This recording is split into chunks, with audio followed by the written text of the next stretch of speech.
Welcome to the Not Just Waiting podcast. I'm your host, Rihanna Hoffman, and this is a space for women learning to wait well and live fully. Whether you're in the middle of uncertainty, transition, or just figuring out what's next, this podcast is here to remind you you are not behind, not forgotten, and definitely not just waiting. Let's dig into truth, grow in courage, and hold on to hope together. Hey friends, welcome back to the Not Just Waiting podcast. Today's guest is Kaley Rivera Thompson, an author, copywriter, Bible teacher, speaker, and worship leader who has such a heart for encouraging women and championing the next generation.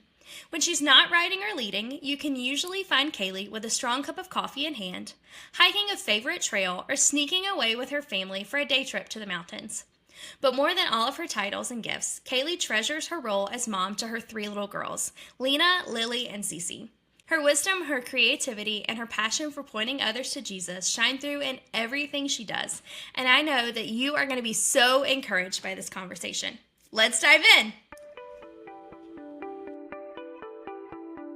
Hey friends, Kaley!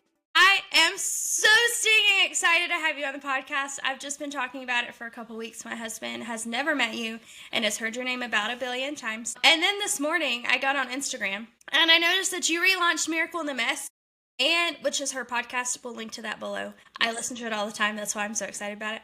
And she has a blog up with my question, my how do we adult question. And I read it and I was like, I want to share this with every human I know. So it will also be in the show notes. But before we get to like the nitty gritty of my podcast, can you tell us about like Miracle in the Mess, your blog, what you do with life? Because you have like 12 jobs. Sure. Absolutely. Yes. I'm Kaley Thompson. I do wear a lot of hats. My main one is that I am a writer and a ghostwriter. So I get to work on really fun projects for people, help launch books and Bible studies. Some of the most recent ones, I had 3 projects come out this year that I got to partner with. I helped Rebecca St. James and her husband, Cubie, Fink, write their memoir. You can get that anywhere books are sold. Jackson TerKeurst, who is the adopted son of Lisa TerKeurst, he is a Liberia war orphan, and his story is honestly remarkable. His memoir just came out in the beginning of July. And then I got to partner with the House of David series that released on Amazon. So I helped write the Bible study with Greg Laurie that released in partnership with that TV show. So those are some really fun things I do with writing. When I'm not doing that, so I have 3 little girls. I guess that's really my main job, honestly. I am the wife to an awesome guy. His name is Gage. He is an ex-pro wakeboarder turned entrepreneur. We worked in ministry for over a decade. We have 3 little girls, Lena, Lily, and Cece. They are 8, 6, and 2. Our hands are very full, and they are really fun. So that's really like the main things that I do is love on them, care for my house and my family. And then I also worship lead a lot. So started playing music when I was really tiny. I play guitar and I sing whenever I can because I love doing it. So those are my main buckets. I do help my husband with our company a little bit. So we flip homes, which is really fun. He handles numbers, construction, the things that make my brain want to explode. And I just say, please don't paint that this color. This would be pretty. Here's an Amazon list for some furniture. But I love doing all of these things. And I just do them. But I love that. That's so awesome. And then I have the podcast. So Miracle in the Mess was kind of birthed out of this thought of like, we are on the go all the time. I mean, you hear the things I do. You juggle a ton of things. As women in general, I think we juggle. I mean, humans in general, but women especially juggle so much. We are always doing like 25 things at once. And so I wanted people to be able to have an on-the-go devotion. Normally you'll hear the actual like written or speaking part of the podcast is 5 minutes. So it might look like the podcast is 7 or 8 minutes. A lot of that is the like wiggle room to be like, welcome to the Miracle in the Mess podcast. The part that's like the nugget is really about 5 minutes long. And it's just like, if you have 5 minutes while you're doing laundry, you're in the car, or whatever, if you didn't get your devotion time in today, or you just need a moment to like recenter your thoughts, that's that. And then I take the portion of that. And sometimes I just blog for fun too. It doesn't become the podcast, but I turn it into a blog. And that way, if you're someone who loves to read more like me, I do listen to podcasts, but I love to read. And so if you're more of like a visual learner, or you want to be able to share it with a friend, do it as a Bible study, something like that, you can hop over. It's called the Hermana blog. It's on my website. So I do that too. About once a week I post. I take the summer off because children and chaos. And I normally start back in the fall and run it through the spring. Yes. I'm so excited. When I saw it came out this morning, I was like, yes. I know, we just launched back. Susie, yes. my youngest, she went to preschool this week, and I said bye, and I started the podcast and blog again. Yes. Hallelujah. Yes. Yes and amen. Yes. Now that we've established that you're like the Jill of all trades and get to work on really cool projects, my mind literally cannot comprehend getting to work with like Rebecca St. James and the House of David Project and Jackson TerKeurst. Like, that's insane. It's really fun, and all I can tell you is that the Lord opened doors I could not have possibly opened for myself. I love getting to do what I do, and the people that I meet are fantastic and incredible. And honestly, it's really great to be able to play a semi behind the scenes role and just be able to cheer these people on. Yeah. They have giant platforms and they love God and love people really well. And it's really amazing to see where their mind goes, what their prayer life looks like, how God interacts with their life and their platforms and the people they get to touch, and to be able to be a small part of that and to cheer them on and be like, let's get this out in the world. Let's do this. It's really neat. Like, just really, really neat and mind blowing. That's really cool. Really, really cool. Okay, so now that we know that your life is insane, how do you make space for rest, for creativity, for time with God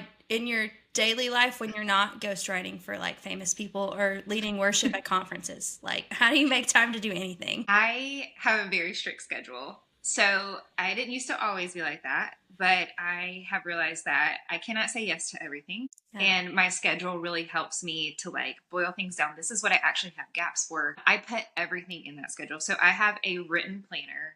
I use paper. Some people can do technology. For me, I don't know what happens, but there's a mental lapse where if I put it in my phone, it does not exist. It is not real. The calendar in there is in the cloud and not in real life. And so I have to put it down on physical paper for it to become real to me.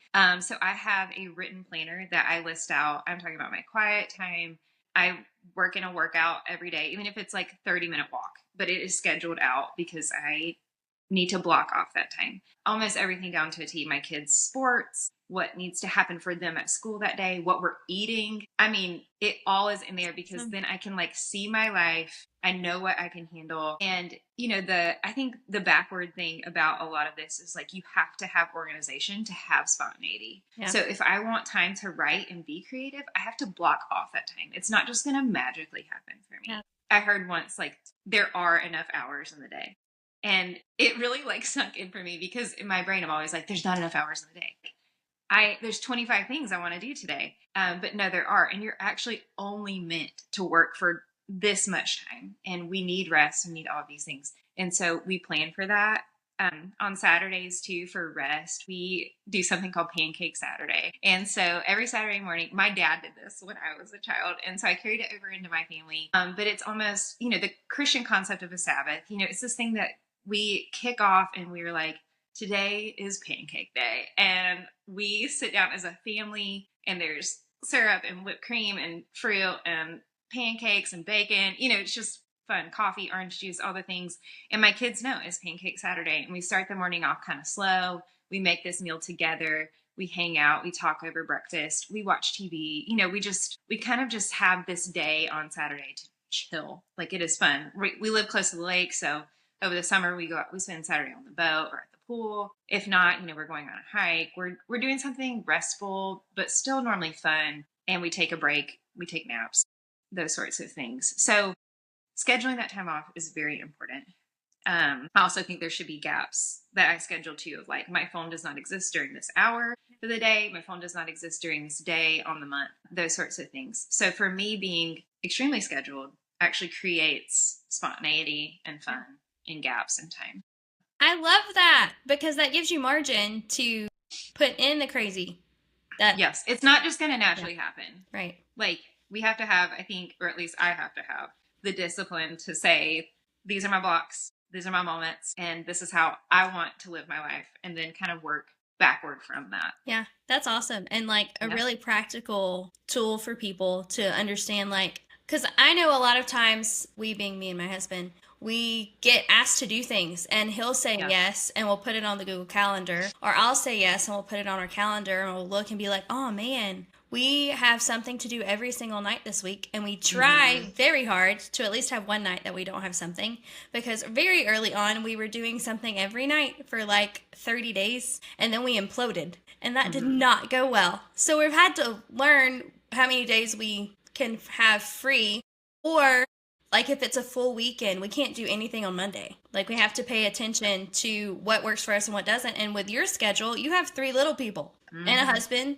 and 17 million jobs. So I can't imagine just going throughout your life and being like, yeah, I can totally do that. Yes. Sure. So I love that you have the structure so that you can have the spontaneity, so that you can say yes to the things that you want to say yes to, not that you have to say yes to. Yes. Or you don't have to say yes immediately, you know? So like, hey, can you come lead worship on this date? Sorry, no, I actually already have this blocked off, whether I'm leading worship or whether I've just decided this is a Sunday I want to spend with my family. And then I can say, but I can do it on this date. And having that schedule and that calendar allows for that freedom, you know, to be able to be like, I'm going to stay sane. We can do a lot of things, just not everything. And here's what it looks like within these days. And, you know, I think that's really the tendency of our culture, especially with kids. It's like, sign them up for every club, every sport, no, like you don't have to do that. Don't fall for that, please.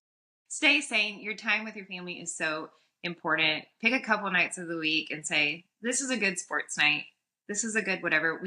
And next week the kids will start. It's Awana. It's this really fun like Bible study program that the church that I grew up in does. And we're big fans of Awana and the Thompson family. And so that's Wednesday night. And then we already have gymnastics on Thursday. So like, we know that there's maybe one more night where we can invite someone else over for dinner, or we could add on, you know, maybe one more thing. But outside of that, we have to guard that time. Absolutely. So now that we've chatted about how to take time for ourselves, when did you first realize you had this gift of doing ghostwriting, of podcasting, of leading worship? Like, when did you realize you had the gift or the calling, and when did you decide to take it seriously? So when I was younger, this is kind of a funny story. So when I was 8 years old, I used to get strep throat. Let me back up. I used to get strep throat like 100 times. I don't know why, but I was so prone to strep throat. And so I had to get my tonsils taken out at 8 years old. And I was terrified.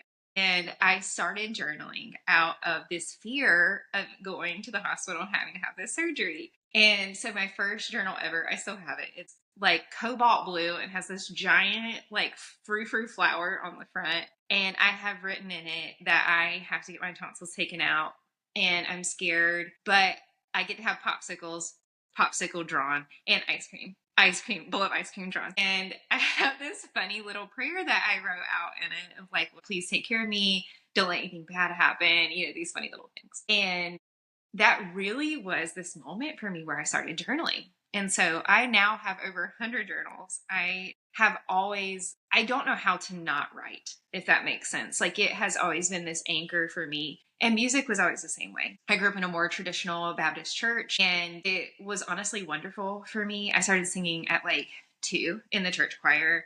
And from there, I realized that music and worship music in particular gave me words when I just didn't have them. And there was something for me, you know, even then I was always very active, very hyperactive child. And so I did not know how to stop. I wanted to play 24/7. I wanted to always be with my friends. And music gave me this outlet for peace, for calm, to reflect, and to just be still sometimes. There was something that really just clicked for me when I was singing. And so I honestly just did not ever know how to not do these things to some degree. When I was also around the same time that I got my tonsils taken out, a little bit before, you know, I grew up in a Christian home, and I'm so grateful for the way that my parents lived their lives. They were always very involved in church, but they always set the right example for me. My dad would do a devotion book, like his devotion every morning, and his Bible and his journal and his stuff would just be out on the table, and he would get up really early. And so anytime I came down for breakfast, you know, I'm eating my bowl of Cheerios, about to go to school,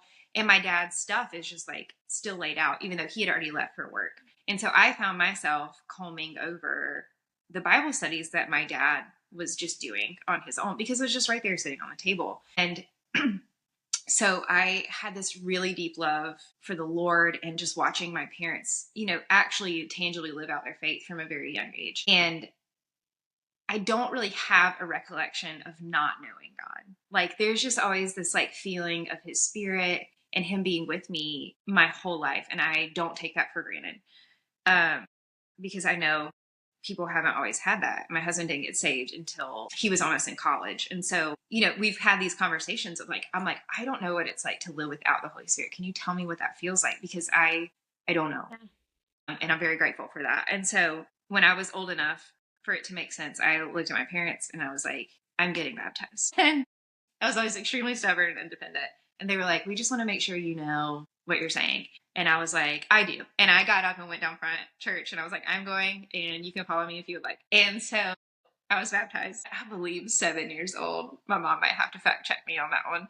But, so my journals kind of took this form of prayer and of writing to God. And then as I got older, that turned into poetry and lyrics and things like that. When I was in 8th grade, there was this random rift in our youth group. So youth pastor had left for whatever reason. And with that came this like age gap.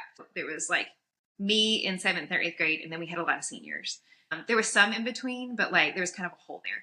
And so when I got old enough to be part of like the youth worship band, just so cool, I kind of got put into a leadership position at a young age because there's just this hole here. And so the girl who was leading at the time, she was senior in high school, and I thought she was so cool because she had like her skater clothes and she played guitar and loved Jesus. And I was like, I want to be just like you. And she would work with me, and her dad would too, on Wednesday nights after church to help teach me more about guitar and leading. And eventually I just like kept doing that. And I loved it so, so much. I think when it got serious for me, and feel free to press into any of this. So when I got into high school, I've been walking with the Lord my whole life. I've led worship, did all these things, but I was also kind of what we were just talking about. I felt really into this trap of just being a classic overachiever. But the hardest part of that is that I felt like I had to. Yeah. Like, I felt like I had to lead every club. I felt like I had to make straight A's, like all of these things. And the pressure of that combined with like, things are so silly now, but at the time, this guy I was dating had cheated on me, and like the whole school found out before me. Just these things that you're just like, I want to crawl in a hole and die. Yeah.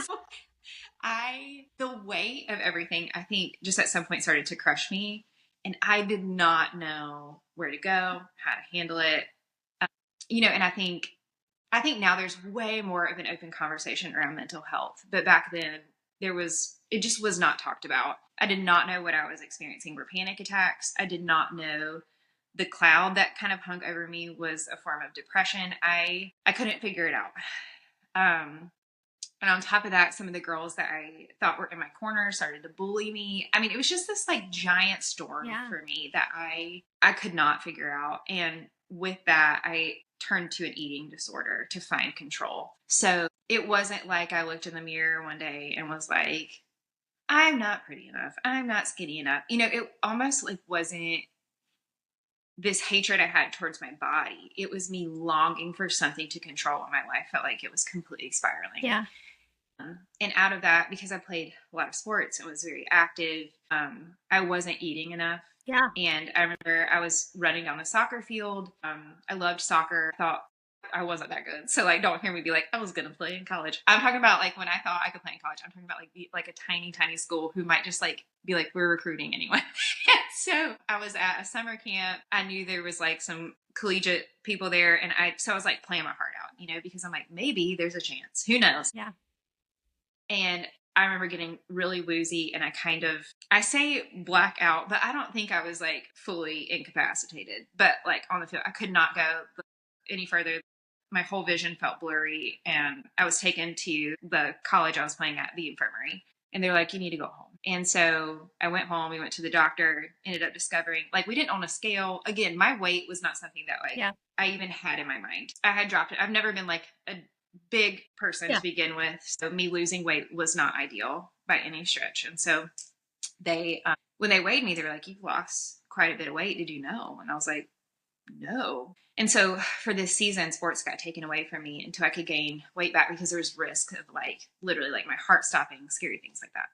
And so these things that I had been really busy with, the Lord was like, let's just not for a season. And I can still picture it to this day. So I had this like floral quilt on my bed. It was pink and green, all these bright colors. And I would hunker down between my bed and the wall. So this like queen size bed. My room wasn't giant. So there was like this like, I don't even know, like little alley in between my bed and the wall. And I would like hunker down in there with like a blanket and a million sheets of paper and my guitar.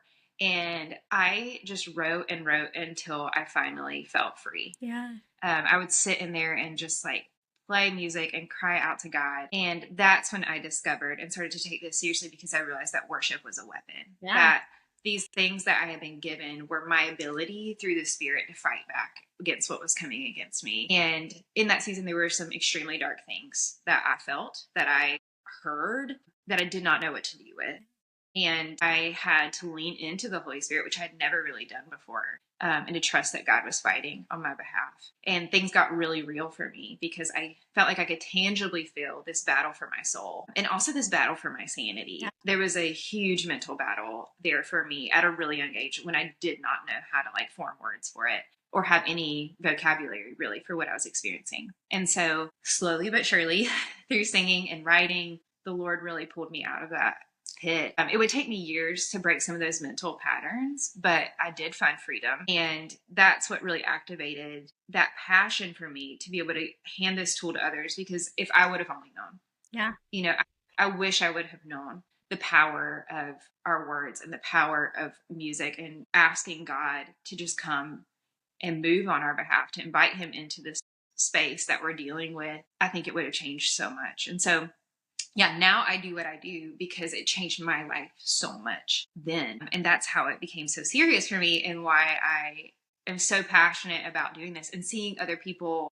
use this gift and get their stories out for the glory of God. Because, by the blood of the Lamb and the word of our testimony, Satan is defeated.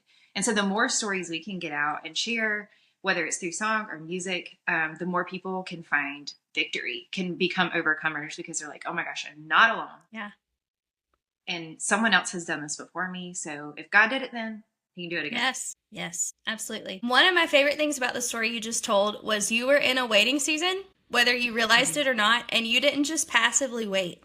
Because you could have sat on your couch and said, woe is me, and watched Disney movies and ate your favorite snack to, gain the weight back that you had to gain back.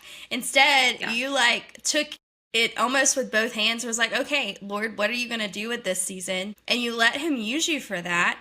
And you let him mold you to the direction that you're literally doing today. You said earlier, you're like, soccer's not going to be it for me. But in that season, it felt like it. It felt like that was everything, because that's what we do, because we have similar dispositions.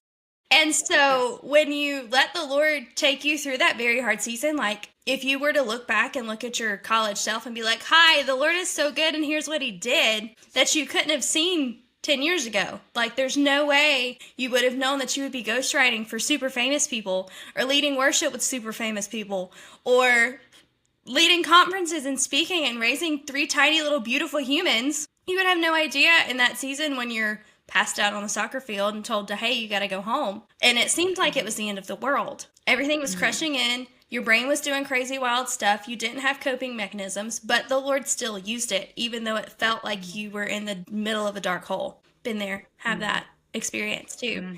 So it's so fun for me to get to listen to your story and see just what the Lord does with our waiting seasons, because they're not seasons that we want to be in. Nobody wants to wait. We're super impatient humans. Even like your 2-year-old up to 102-year-old, we're all waiting on something, even if that's just Jesus. Not just Jesus, but like for him to come back and take us home with him. We're all waiting. Yeah. And so when we get to use those waiting seasons for the glory of God, because we choose to actively wait instead of passively wait, I just love to hear those stories, because if you had not actively waited, if you had sat on your couch and moped and watched Disney movies, what would have happened? Like, I would have spiraled into a dark hole, and probably, I think when we do that, we choose to passively wait. We keep hoping life will change, and it just doesn't. Yeah. And a lot of that is because, some people don't like this saying, but I actually really do. The sense that like God can't drive a parked car.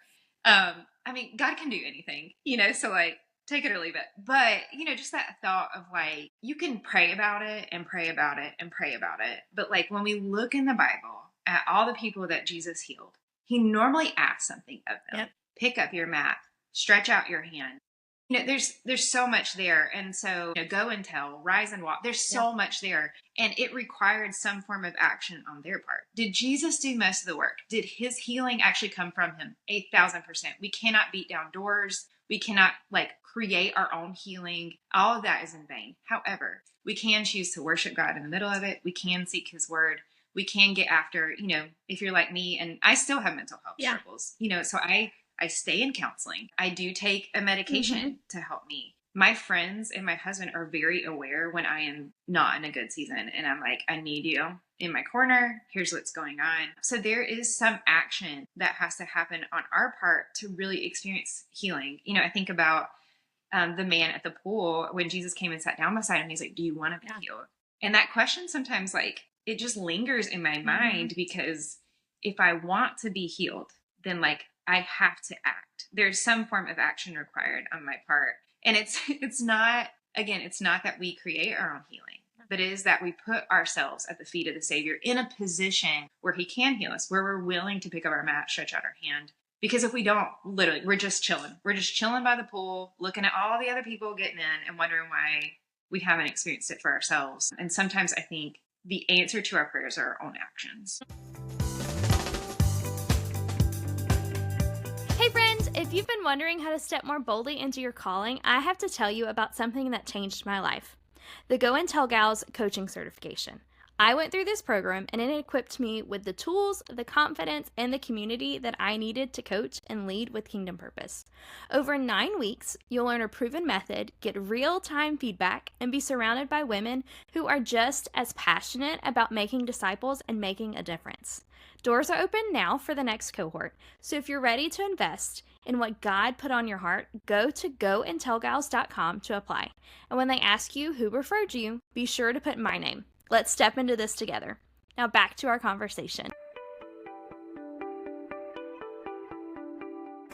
Sometimes in waiting I'll flip the script a little bit. So it makes me think of my children a lot too. So I heard this quote once and I have no idea who to attribute it to. So don't quote me, #Kaley Rivera. This is not me, Kaley Rivera Thompson. This is not me. I heard once this quote that said, love walks at the pace of someone else. And so, I think about my children and we go on little family walks or what have you. And my 2-year-old is obviously the slowest.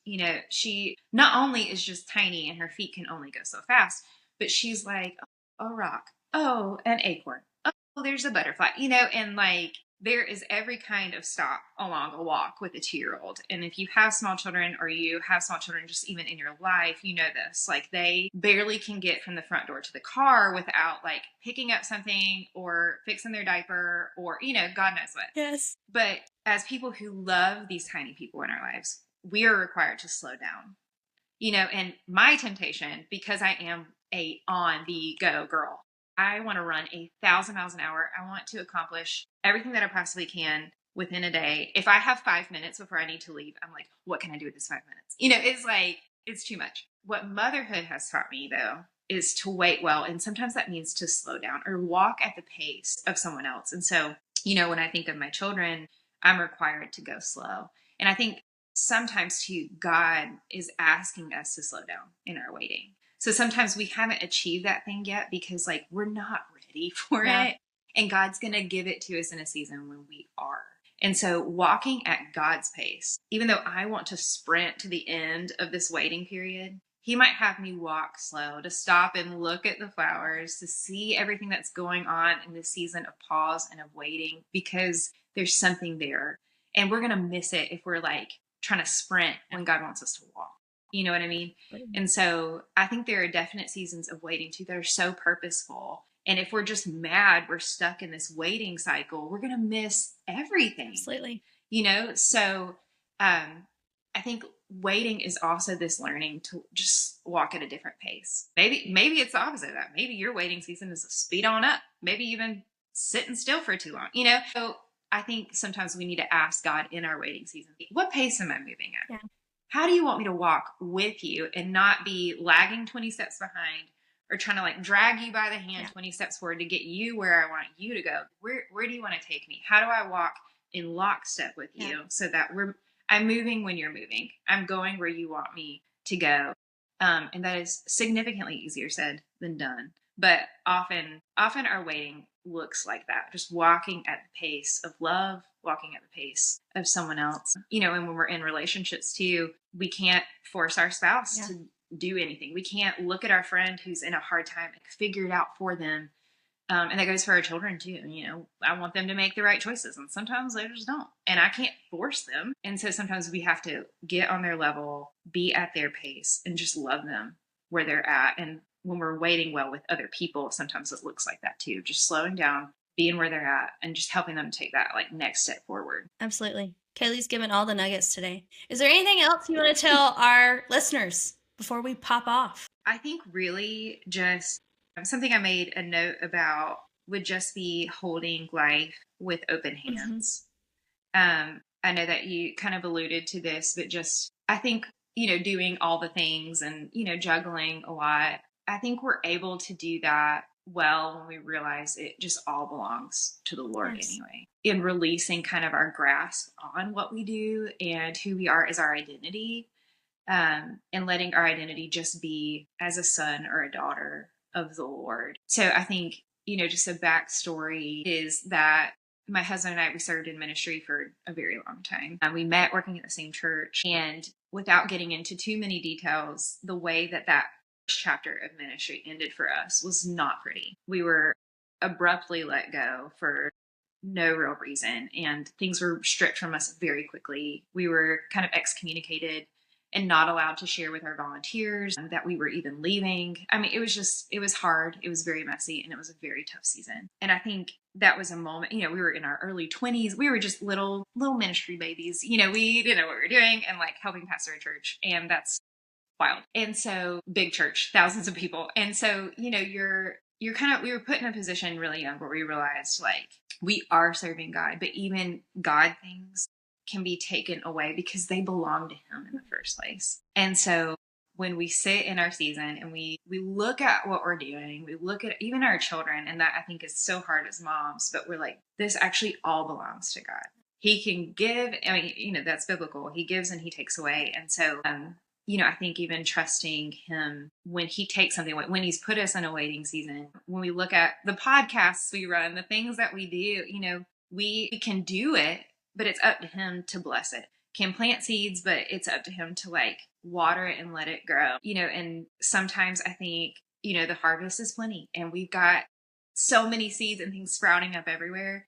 And other times we've planted stuff and it's just not growing yet. But I think the trust in the Lord there that this is going to happen in His timing, and what He's got going on and what He's got in mind is better than anything I could have just made up or come up with.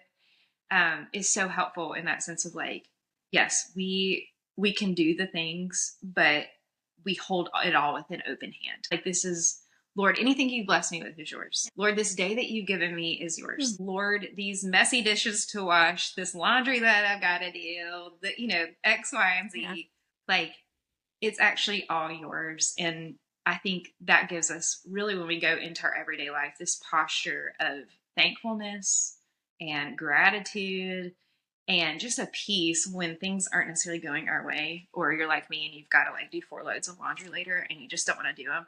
It just shifts the perspective of all right, Lord, you've given me 3 beautiful children who make lots of messes, but the great thing is that it's all yours and we can give it back to Him. Yeah, absolutely. Well, this was fun. Can we do it again? 100%. Perfect. Anytime.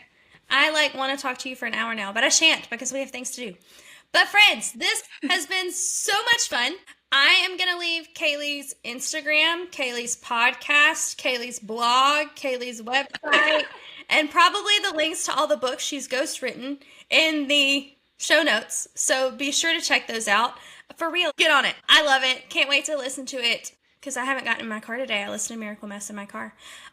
So I'm going to listen to it in my car today. But it has been so fun. It's been a joy and a privilege. Guys, if you follow Kaley on Instagram, which is what you're going to do after you go to the show notes, please tell her thank you for joining. And it's been so fun. And we can't wait to see you next week. Bye, friends.